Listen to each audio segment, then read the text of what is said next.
Mm. Oh, walang filter. Hindi kailangan manira ng ibang tao para mag-glow. Oh, pag gusto mong mag-cleanse or gusto mong mag-glow up, huwag ka man chismis ng ibang tao para umangat ka or para mas ahead ang tingin nila sa'yo. Ito ang gawin mo, oh. Mag-cleanse ka, mag-celery juice ka.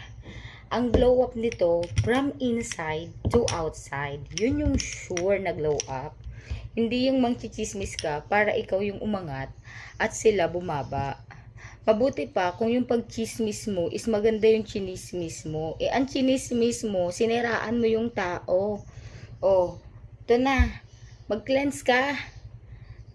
Lenten pa naman, 'di ba? Nagsimula na ang Lenten special, ang Lenten, kumbaga, dapat magpa-fasting na tayo, guys.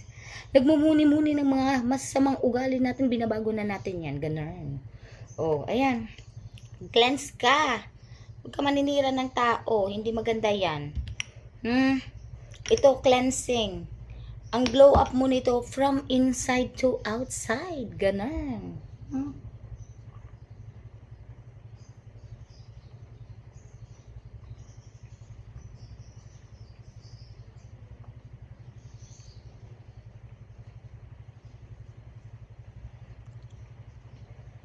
Hindi yung iba yung paraan mo ng pag-glow up.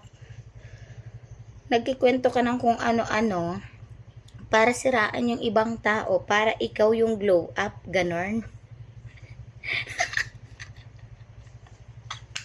Galing sa pangitim ng budhi yun na. O, ito, cleansing. Para luminaw-linaw yung budhi mo. Bye!